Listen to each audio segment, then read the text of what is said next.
재능은 타고나는 것이 아니라 불붙이는 것이다. 우리 사회는 천재라는 단어에 열광하면서도 그 이면에 숨은 위험한 착각에 마비되어 있다. 성공은 소수에게만 허락된 유전적 특권이라는 믿음, 이른바 선천적 재능이라는 신화다. 이 강력한 통념은 개인의 잠재력을 스스로 제한하는 보이지 않는 족쇄가 되어 위대한 성취 앞에서 역시 타고났어 라는 감탄과 함께 우리 자신의 가능성은 손쉽게 포기하게 만든다. 하지만 수많은 연구와 역사의 결정적 순간들은 이 신화가 얼마나 위험한 착각인지 증명한다. 성공은 타고난 재물이 아니라 내면의 가능성에 불을 붙이는 점화와 목표를 향한 끈질긴 심층 연습의 합작품이다. 안녕하세요. 핵심만 콕콕 집어드리는 시간입니다.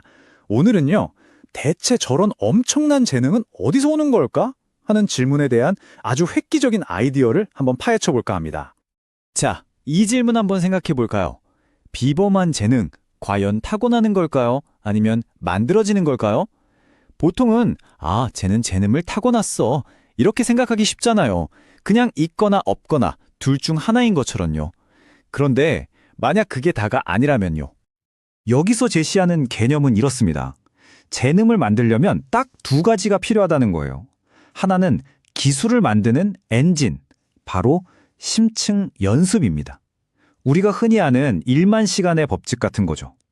그런데 엔진만 있으면 뭐 하겠어요? 그걸 움직일 연료가 있어야죠. 바로 그게 훨씬 더 폭발적인 힘을 가진 점화라는 겁니다. 이 점화라는 건요, 정말 거대한 불꽃과도 같아요. 때로는 딱 한 번의 사건이 한 사람의 인생을, 아니 나라 전체를 완전히 뒤바꿔 놓는 그런 강력한 동기부여의 폭발을 일으키는 거죠. 자, 바로 이 장면이죠. 1988년 20살에 박세리 선수가 LPGA 챔피언십에서 우승하는 순간, 사실 그 전까지 한국에는 세계적인 여자 골프 선수가 없었어요. 그런데 박세리 선수의 이 우승 하나로 정말 말 그대로 재능이 폭발하기 시작합니다. 그리고 딱 10년 뒤에요. 믿어지세요? LPGA 투어에서 뛰는 한국 선수가 무려 45명이 됩니다. 이 선수들이 전체 대회의 3분의 1을 휩쓸어버린 거예요. 엄청나죠? 바로 이런 마음이었던 거죠. 프로골퍼 김초롱 선수가 이렇게 말했어요. TV에서 박세리 선수를 봤어요. 금발에 파란 눈이 아니었죠. 우리랑 같은 피를 가진 사람이었어요. 그래서 생각했죠. 저 언니가 아는데 내가 왜 못해? 바로 이거예요. 이 한순간이 수천 명의 가슴에 불을 지핀 겁니다. 불가능해 보였던 일이 나도 할 수 있다로 바뀌는 강력한 신호였던 거죠. 이런 일은 골프에만 있었던 게 아니에요. 육상에서도 정말 똑같은 일이 있었는데요. 수십 년 동안 인간은 1마일을 4분 안에 뛰는 게 불가능하다.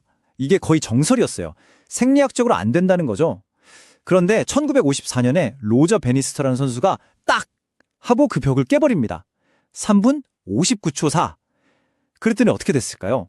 그 다음 3년 동안 무려 17명이나 더 불가능을 해내요. 베니스터가 보여준 거죠. 그건 몸의 한계가 아니라 마음의 한계였다는 걸요. 자, 그럼 대체 이 신비한 불꽃, 이 점화 스위치의 정체가 뭘까요? 그냥 할 수 있다 하고 긍정적으로 생각하는 거랑은 좀 달라요. 이건 훨씬 더 깊은, 우리도 모르는 사이에 작동하는 심리적인 스위치, 바로 원초적 암시에 대한 이야기입니다. 이 원초적 암시라는 건요, 아주 단순하면서도 강력한 신호예요. 우리 뇌에 대고 속삭이는 거죠. 저거 봐! 저거 중요해! 너도 저렇게 될 수 있어! 이렇게요. 우리의 가장 깊은 곳에 있는 나도 저기에 속하고 싶다. 나도 저런 사람이 되고 싶다는 욕구를 탁 건드리는 겁니다. 근데 진짜 재미있는 건요, 이 신호가 얼마나 사소하고 미묘한지 몰라요. 자, 한번 상상해 보세요. 모르는 사람이랑 생일이 같다는 이유만으로 수학 문제를 65%나 더 열심히 풀 수 있을까요? 말이 안 되는 것 같죠? 한 연구에서 이걸 실험해 봤어요. 학생들한테 메이선 잭슨이라는 가상의 수학자에 대한 글을 읽게 한 거죠. 그리고는 몰래 일부 학생들에게는 글 속 수학자의 생일을 자기 생일이랑 똑같이 맞춰준 거예요. 결과가 어땠을까요? 놀랍게도 생일이 같았던 학생들은 다른 학생들보다 무려 65%나 더 오랫동안 어려운 수학 문제에 매달렸습니다. 본인들은 왜 그러는지 전혀 몰라요. 그냥 무의식적으로 이 사람이랑 나랑 뭔가 통하네? 우리 편이네? 이런 소속감을 느꼈기 때문이에요. 정말 신기하죠? 하지만 아시잖아요. 한번 붙은 불도 금방 꺼질 수 있다는 거. 그럼 진짜 재능이 넘쳐나는 곳들은 어떻게 이 불꽃을 활활 타오르는 불길로 만들까요?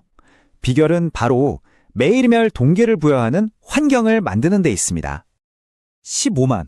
이게 무슨 숫자일까요? 바로 카리브해에 있는 작은 섬 큐라소의 전체 인구입니다. 그런데 이 작은 섬이요, 리틀 야구의 초강대국이에요. 여기서 나온 프로 선수가 어마어마합니다. 큐라소의 전마 순간도 아주 명확해요. 1996년 큐라소 출신인 19살 앤드루 존스 선수가 월드시리즈 첫 경기에서 홈런을 2개나 쳐버린 겁니다. 섬 전체가 난리가 났겠죠. 하지만 그 한 번의 사건만으로는 부족했어요. 바로 옆에 있는 아루바 섬이랑 큐라소는 조건이 거의 똑같았거든요. 그런데 딱 하나 결정적인 게 달랐어요. 바로 환경입니다. 큐라소에는 프랭크 쿠리엘이라는 전설적인 코치가 있었는데 이분이 만든 야구장은 그냥 야구장이 아니었어요.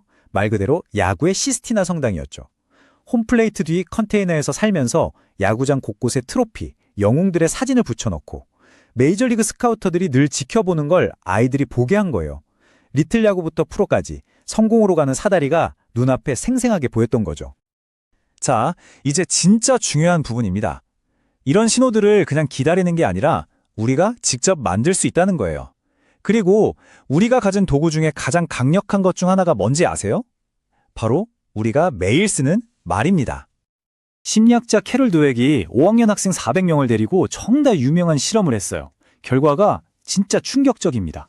한 그룹한테는 와, 너 정말 똑똑하구나 라고 칭찬하고 다른 그룹한테는 와, 너 정말 열심히 했구나 라고 칭찬했어요. 그랬더니 똑똑하다는 칭찬을 들은 아이들은 나중에 더 어려운 문제에 도전을 안 해요. 실패해서 똑똑하지 않다는 걸 들킬까 봐요. 심지어 다음 시험 성적은 20%나 떨어졌습니다. 반면에 노력했다는 칭찬을 들은 아이들은요, 더 어려운 문제에 달려들고 성적은 30%나 올랐어요. 칭찬 한마디가 이렇게 다른 결과를 만든 겁니다. 이게 그냥 실험실에서만 그런 게 아니에요. 실제로 전 세계에서 재능 있는 선수들을 키워내는 곳들을 보면요, 다들 비슷비슷한 말을 써요. 러시아 테니스 클럽에서는 보로샤, 즉 싸워라, 발버둥 쳐라 라고 하고, 한국 골프에서는 연습만이 살 길이다 라고 하죠. 큐라소 야구에서는 프로그레사, 한 걸음씩 나아가라고 하고요. 전부 다 타고난 재능이 아니라 과정과 노력을 강조하는 말들이죠. 자, 그럼 이 모든 이야기가 여러분에게는 어떤 의미일까요? 핵심은 이겁니다. 재능은 어디 숨겨진 보물처럼 찾는 게 아니라는 거예요. 내 안에서 불을 지피는 거죠. 그럼 어떻게 내 안에 불 곳을 찾을 수 있을까요? 여기 몇 가지 질문을 스스로에게 한번 던져보세요. 첫째, 뭘 할 때 시간이 가는 줄도 모를 정도로 에너지가 솟나요? 둘째, 어릴 때부터 이상하게 잘했던 건 뭐였죠? 셋째, 다른 사람들의 어떤 행동을 보면 막 답답하고 화가 나세요? 그게 보통 여러분의 핵심 가치와 재능에 대한 단서거든요. 마지막으로, 나도 저 사람처럼 되고 싶다는 생각이 들게 하는 사람? 그런 신호를 찾아보세요. 이 질문들에 대한 답이 바로 여러분의 재능과 동기부여 스위치를 찾는 열쇠가 될 겁니다. 사실 그 점화 신호라는 건 우리 주변 어디에나 널려 있어요. 우리가 존경하는 어떤 사람일 수도 있고, 저건 꼭 해보고 싶다는 어떤 도전 과제일 수도 있고, 혹은 내가 속하고 싶은 어떤 그룹일 수도 있죠. 신호는 이미 여기저기 널려 있습니다. 진짜 중요한 질문은 딱 하나예요. 여러분은 그 신호를 발견할 준비가 되셨나요? 안녕하세요.